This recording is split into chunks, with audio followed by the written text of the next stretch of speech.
여름방학을 맞이한 우리 아이, 이번 방학에 기필코 한글을 떼야지 다짐하며 혹시 한글 학습지부터 결제하셨나요? 자녀와 학습지를 시작하기 전에 딱 5가지만 빠르게 확인해보세요. 첫째, 자녀가 가위로 동그라미 모양을 따라 오릴 수 있나요? 둘째, 옷에 단추를 끼우거나 지퍼를 올릴 수 있나요? 셋째, 개구리 접기처럼 종이 접기를 할 때 종이의 선을 꼭꼭 눌러 접을 수 있나요? 넷째, 그림을 색칠할 때 선을 벗어나지 않게 손 근육을 조절할 수 있나요? 다섯째, 받침이 없는 간단한 글자 몇 개를 보고 읽을 수 있나요? 이 5가지 중에 하나라도 아직이라고 답하셨다면 오늘 이야기 끝까지 들어주세요. 위의 5가지 질문에 아직 한 가지라도 준비가 되지 않았다면 아이가 한글 학습지를 하기 전에 필요한 건 따로 있다는 뜻이거든요. 15년 동안 교실에서 수많은 아이들이 한글 떼는 걸 지켜본 교사로서 오늘 솔직하게 말씀드릴게요. 한글 떼는데 사실 한글 학습지 안 해도 됩니다. 오히려 책상에 앉아 한글 학습지를 반복해서 시킬 때 아이들이 힘들어하는 경우를 저는 더 많이 봤어요. 실제 만 5, 6세는 뇌 발달이 활발한 시기라고 해요. 이 시기에 중요한 건 뇌를 얼마나 많이 자극하느냐가 아니라 아이가 어떤 자극을 즐거운 경험으로 받아들이느냐 아니면 스트레스로 받아들이느냐예요. 아이가 억지로 하는 것들은 하기 싫은 것이라 기억하지만 부모와 함께하는 놀이, 그림책 읽기는 즐거운 시간으로 기억하겠죠. 강제로 밀어붙이면 아이는 한글 공부를 지겹다, 어렵다는 느낌으로 받아들이지만 책 읽어주기로 만나는 글자는 두려움 없이 자연스럽게 받아들이거든요. 그리고 아이가 재미있어하는 그림책을 반복적으로 읽어주다 보면 아이는 특정 그림책의 장면에서 어떤 대사로 이야기를 하더라를 자연스럽게 외우게 돼요. 너의 두유 돼지야. 한글의 소리가 어떻게 나는지 그림책을 자주 보면서 눈에 익히게 되는 것이지요. 그래서 제가 하루에 많은 책을 읽어주려는 노력보다 매일 딱 한 권이라도 읽어주시기를 부탁드렸는데요. 매일 한 권씩 그림책을 읽어주시던 부모님은 새로운 한글 자극을 자녀에게 주고 싶으실 수 있잖아요. 자, 그럼 한글은 재미있다는 걸 몸으로 느끼게 해줄 제가 교실에서 쓰는 놀이 3가지를 방출할게요. 돈 한 푼도 안 드는 방법입니다. 첫째는 몸으로 이름 글자 만들기입니다.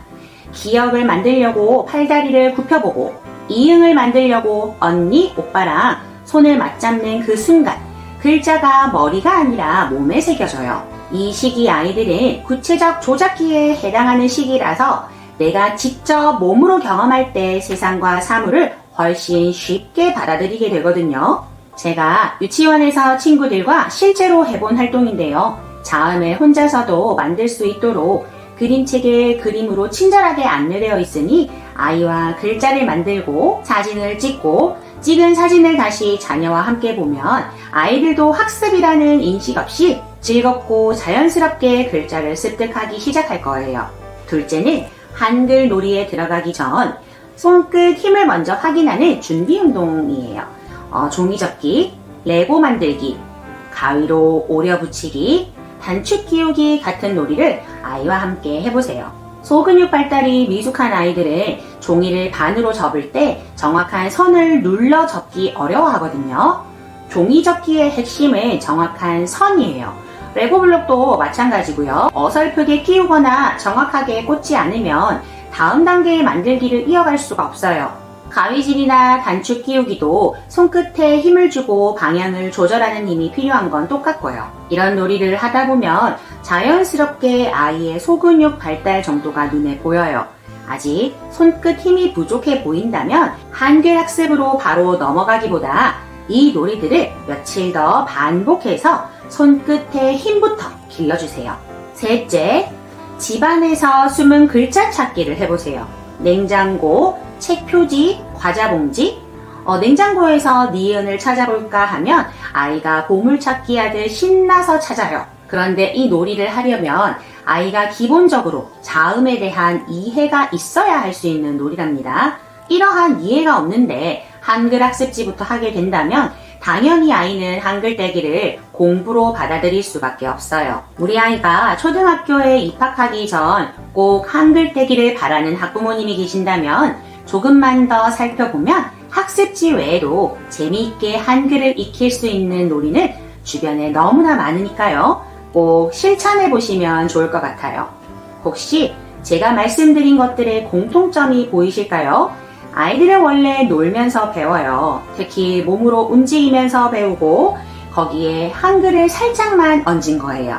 아이들은 내가 한글을 익히는 줄도 모른 채로 한글을 익히게 될 거랍니다.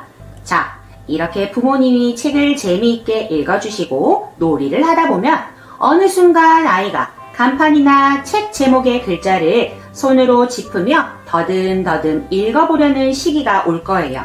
날개 자동차, 오, 시세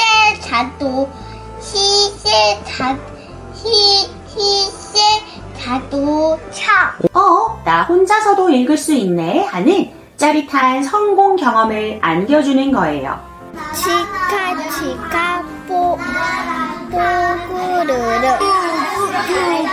가게. 그런데 막상 집에 있는 책들을 펴보면 문제가 생겨요. 글밥이 너무 많거나 닭, 흙, 꽃 같이 어려운 받침이 섞여 있는 책들이 대부분이거든요. 아이는 의욕을 가지고 덤볐다가 어려운 받침 앞에서 좌절하고 흥미를 잃어버려요. 처음 체크리스트에서 말씀드린 아이가 받침 없는 간단한 글자를 읽을 수 있는가가 중요한 이유가 바로 이거예요. 그래서 현장에서 아이들의 이런 좌절감을 수없이 지켜본 제가 고심 끝에 직접 준비한 것이 있어요. 바로 받침 없는 한글 동화입니다. 어려운 낱말이 가득한 그림책이 아니에요. 방금 제가 말씀드린 것처럼 엄마 아빠 무릎에 앉아 재미있게 이야기를 듣다가 아이 스스로 부담 없이 한 글자씩 소리내어 읽어볼 수 있도록 받침을 모두 뺀 진짜 재미있는 그림책이에요.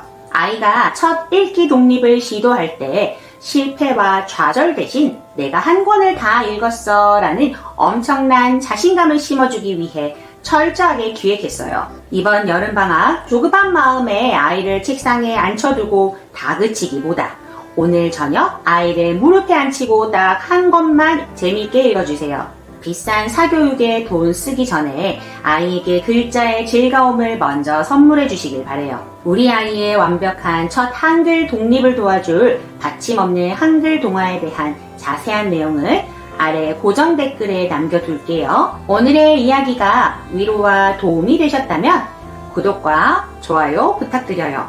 저는 다음번에도 아이를 키우는데 꼭 필요한 유익하고 알찬 이야기로 찾아뵙겠습니다. 감사합니다.